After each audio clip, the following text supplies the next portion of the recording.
Hello everyone out there, welcome back to my channel, and today we will be continuing our topic of food making. But today we will not be working on the concept of plants, we will be working on the concepts of animals. That how exactly are the animals going to obtain their food? Because we know this thing, we have discussed this thing, that instead of the fact that even if I am going to let you allow you to absorb the sunlight, your body cannot do that and your body cannot perform the process of photosynthesis. Then how are they going to obtain their food? That is what we are going to work over here, that how do animals get their food. So what happens over here is there is very important aspect about animals, that they cannot make their own food. Why so? Because they don't have chlorophyll in it. So how are they going to obtain their food?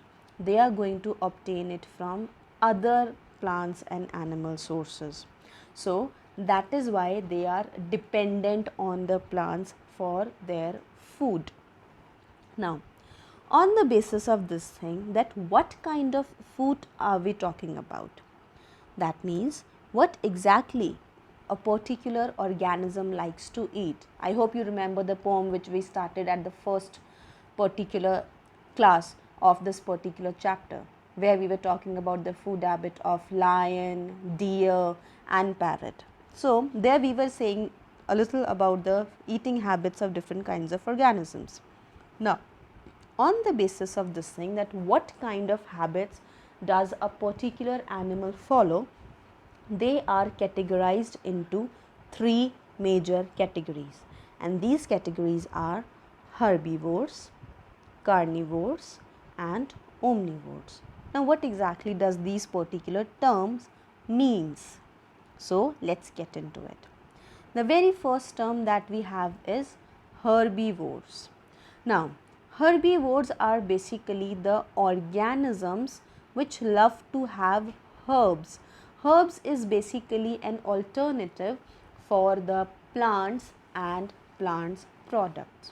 So herbivores are basically the organisms which are going to feed on plant and other plant products such as grass, leaf, grains. Like the pictures that I have over here for you, this is panda eating leaves, this is cow grazing the grass, then we have squirrel eating something which is, you can say it can be a nut, it can be any other kind of hazelnut or any other kind of nut it can be, but that is basically a plant product. So such kind of organisms are known as herbivores, which are going to eat only and only the plant or plant product. The next category that we have is carnivores. So carnivores is coming from the term carn, which means flesh or meat. So these are basically the organisms which will going to eat only and only carn, means they are going to eat only and only flesh. That is why they come under the category of carnivorous plants. For example, leopard, lion, tiger, then wolf, vulture and all such kind of animals can be involved over here, incorporated over here, which prefer to eat only and only flesh. Then what is the next category? Next category is omnivores. So it is coming with the help of the term omni.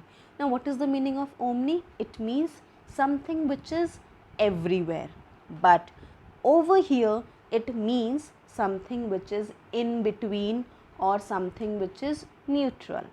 Means in this particular category we will going to involve or include those animals which are going to have, or which you can say they prefer to have, they can have everything, whether it is coming from plant or plant product, or we are talking about the flesh. So means they can have anything, whether you give them flesh or you give them something coming out of plant and plant product, just like humans, that whether if you are going to provide them flesh or something non-vegetarian, they will going to have that as well. some going to prefer vegetarian stuff, some are going to prefer non-vegetarian stuff. Means there they have all the options available. For example, crow, dog, sparrow, they can have nuts, they can have different kinds of things like some different kinds of vegetables there, leafy vegetables are there. On the other hand, if they are going to get something flesh, for example, the sparrow, the crow, if they are going to have any kind of worm or availability of such things, they are going to have it.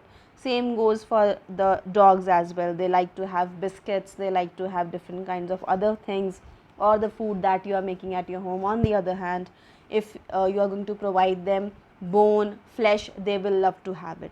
So basically it is about the overall tendency or habit of the organism. Whereas in case of this particular category, that is omnivore, the organisms or the animals are going to have both plants and animals in it. So that is basically the three category about the type of organisms which are dependent on their food habit. Now what happens is that all the organisms are dependent, or you can say interrelated, and this particular concept is known as the concept of food chain, where what is actually happening is that there is a transfer of energy in the form of food through a series of organisms. Now what exactly this particular means? Over here I have a series in front of you, like there is something like grass, and this particular structure is, or this particular plant part is basically eaten up by the mouse or mice. This particular mice will be eaten up by a snake, and this snake will be eaten up by the vulture or eagle. So what is happening over here is that energy of this particular plant is being transferred to this particular mice, and its energy is being transferred to snake. Snake's energy is being transferred to the bird over here. So this is basically transfer of energy. And how are they transferring it? They are transferring it in the form of food.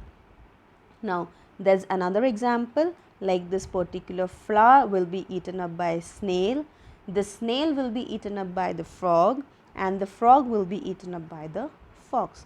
So here you can see that there is a series of organisms which are related with each other with this particular reference, that once on eating some other organism, they will get their food and they will get their energy. So that is what exactly is the concept of food chain, where the energy will be transferred from one organism to the other organism. Similarly, what happens is that sometimes there are some alternative ways out and alternative networks which are possible in case of food chain, and now they will be called as food web. Now what exactly it means? It means that different food chains will be interconnected. So first of all we will be looking into the description, and then we will be coming to the diagram so that it becomes easier for all of you to understand. Now what exactly the terminology means? Many animals eat more than one kind of food.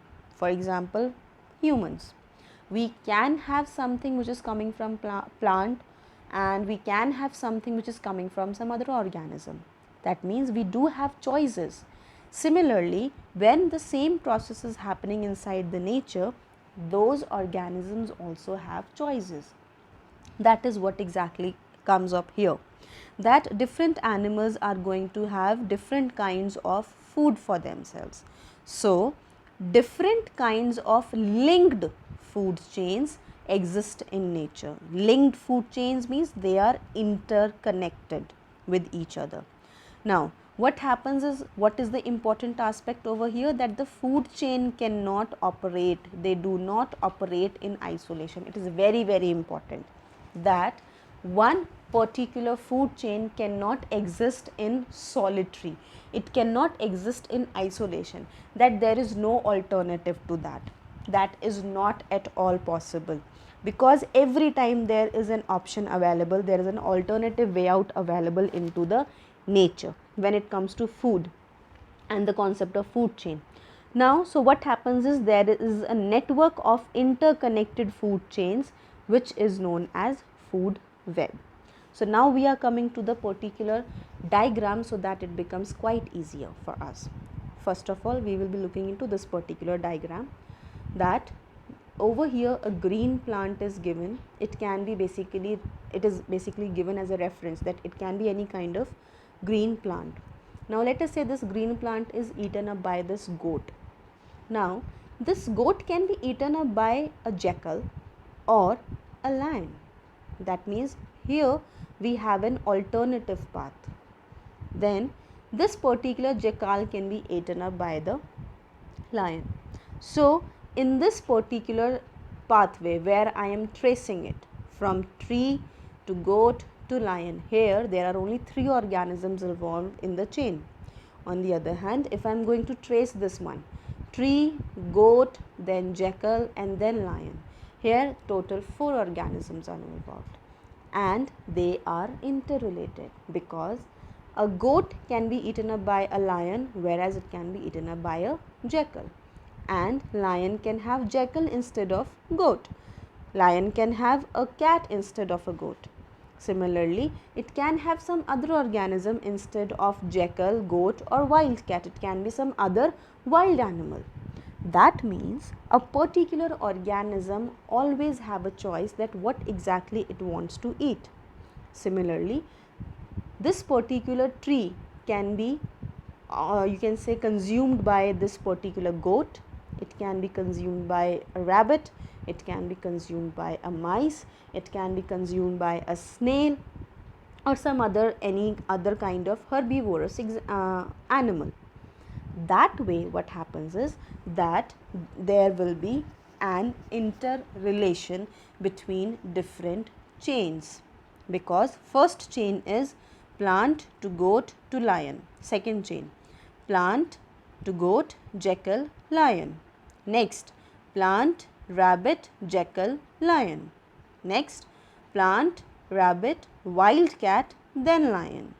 Similarly, the chain can be extended, but because there are same individuals involved in this particular chain which can be interconnected at any level, that is why it is considered as a food web, because it behaves as if it is a web and not a single chain.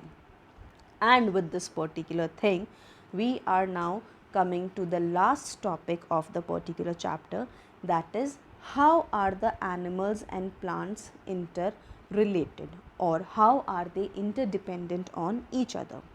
So very first and very important aspect is they are mutually dependent on each other. Means it is not like this that only plants are necessary for the animals, and it is not like this that only animals are necessary for the plants. They are equally important to each other. Why is it so? Because what happens is, this we have discussed in the process of photosynthesis as well, that animals are going to produce carbon dioxide into the nature, and this carbon dioxide is important for the plants to make food by the process of photosynthesis. Now once this particular process is performed, the plant will going to produce the oxygen gas so that the animals can inhale it and can survive. That means they both are equally important to each other, and we cannot ignore one or the other organism, or you can say we cannot say this thing that plants are above animals, and we cannot say the vice versa as well, that the animals are above the plants. They both are equally important, and we cannot say this thing that only plants are the ones because of which the life is possible on earth. And with this we can say this thing that there should be a balance in the nature so that they both are to be protected properly. This cannot take place that only plants are being protected and not the animals, On the other hand, even the opposite is not possible, that only animals are protected and not the plants. So with this we are done with our chapter, and this was the last topic of this particular chapter. Make sure you don't forget to like the particular video. Please subscribe to the channel, and on the other hand, make sure that you keep learning. Stay happy, stay safe. I will see you in the next video. Till then, bye bye, take care.